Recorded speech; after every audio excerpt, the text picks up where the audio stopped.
final fertilizer component is phosphate. Comes from the blue, goes to the red, which means it's a China story. All right, you guys, who's in swine? Who does pork?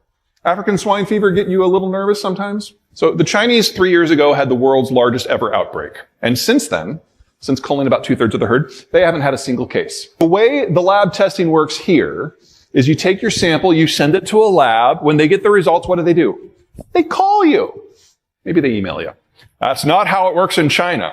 In China, once you have your test kit, you send in your sample, the sample results go to the CCP. And then the CCP tells you if you have a positive case or not. So no positive cases in 3 years. A low-level raging epidemic throughout the entire system. And considering the general breakdown in policy that we're seeing across China, I don't think it's going to be quiet much longer. We can look indirectly to see how the Chinese are anticipating this. They've stopped exports of phosphate for the most part, because they know if they lose pork again, the only crop that they can control is rice, the only one that's culturally significant. And rice is the most phosphate-hungry crop that humans grow.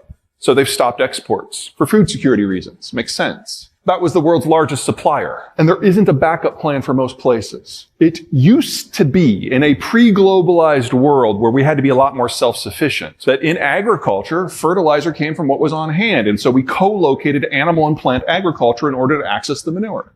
But with globalization, we've all focused on specializing. And so we now grow our cash crops in places with the perfect weather and the perfect soil, and anything else gets moved further and further away. So what you're looking at the left is row crop, and on the right is where the beef is. You'll notice that in most situations, these are no longer co-located. There are a couple exceptions. Wisconsin, Iowa, eastern Nebraska. Dairy country. They're still co-located. They're still an option. But for everyone else, you're talking about some serious shipping. Everyone else in the world, this split is usually not in the same country anymore. So you do something to the phosphate supply chain system, and all of a sudden you lose one of your nutrients. Give you an idea of what that looks like at scale. This is row crop in Africa in 1950. And anything that is in purple or blue, 40% or less of the land is undercrop. And in a pre-industrial system, this is what you would expect. You only grow food on the good land. You just don't get a return at all on the marginal land.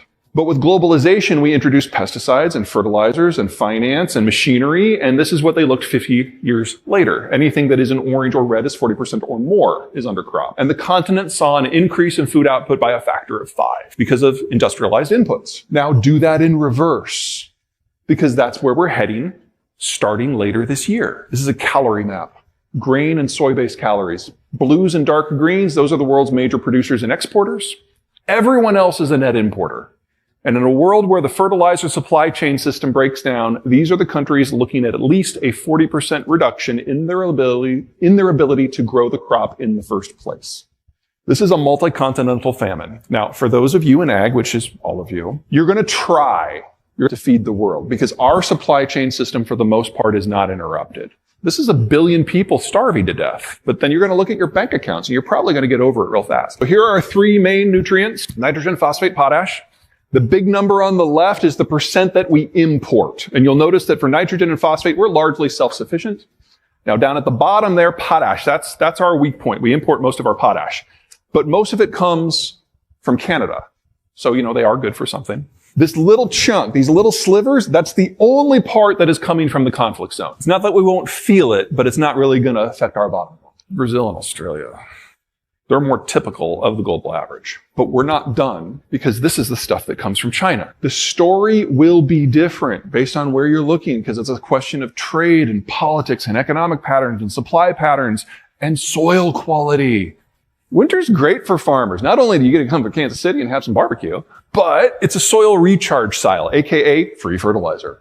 Can't do that in Brazil. This is the Cerrado. This is the big agricultural explosion zone that they've seen over the last 30 years. The semi-tropical savanna with erratic weather, but the real problem is the vegetation. If you want to clear this land, you wait for it to rain, you throw a chain around the trunk of the tree, you drag it out with a piece of heavy equipment by the roots, and then you poison it with lime for 3 to 20 years until you get the pH down, or pH up. Then you're left with something that's like beach sand. Doesn't matter as long as there's a bottomless supply of low-cost fertilizer, like there has been for the last 30 years. But if you remove that singular input, This is a desert, and it's in the process of turning into one right now. Now, Brazil, big country, deep pockets, they have managed to pre-position a lot of fertilizer in, but they've gone through the reserve. Most countries have. And with the Russian stuff continuing to go offline, this is going to be incrementally more difficult to maintain yield. And when Brazil goes off, it goes off completely, because without the fertilizer, there is no story, because there is no soil nutrients. All right, one final crop. Wheat is about to get super sexy. Now, wheat is normally a weed, and that's why most people don't like talking about it. Wheat farmers have been incredibly unloved for decades because just as dairy and beef have been separated from row crops, wheat has been push slug tolerant. You grow it only in places where you cannot grow anything else. Even the Ukrainians are moving away from it because they have limited export options. And so the green here is row crop.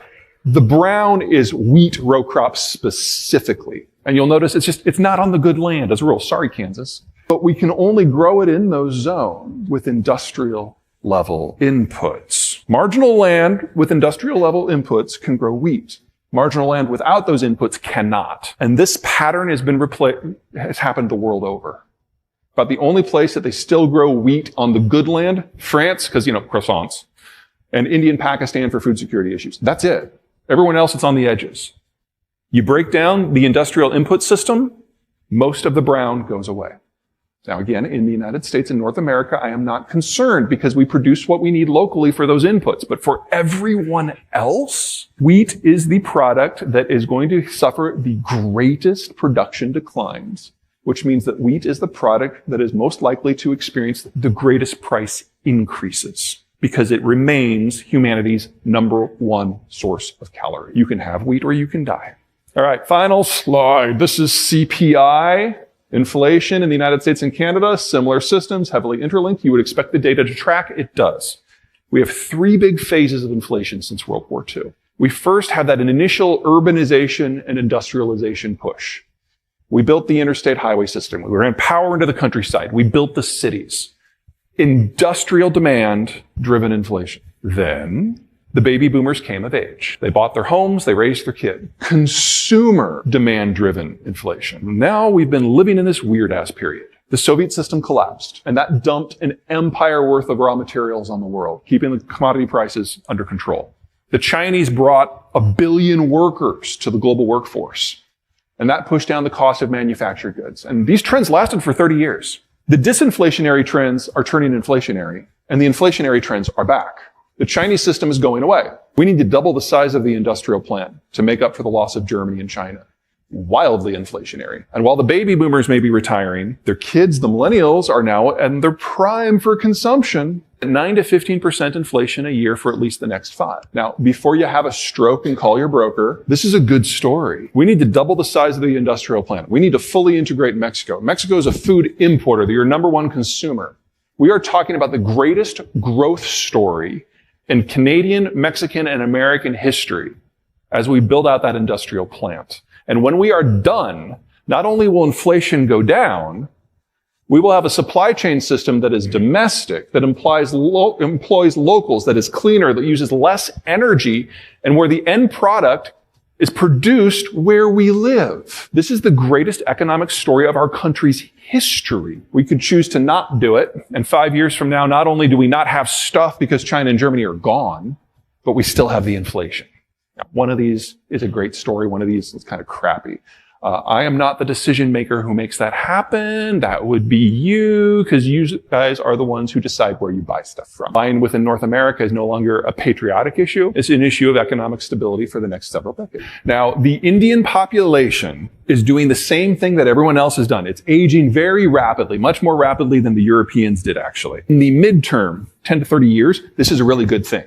Because if you have a lot of people aged 20 to 50 who don't have a lot of kids, they will buy more and better food because they have more income to spend on that. And that is the Indian story for the next generation.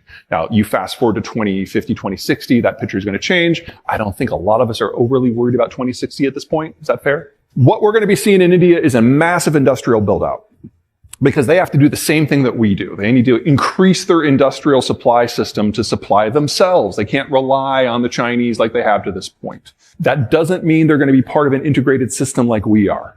For us, the Mexican labor market is very complementary.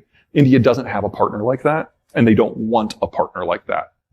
So it will all be domestically driven, which means it's going to have quality issues and they're not going to trade a lot.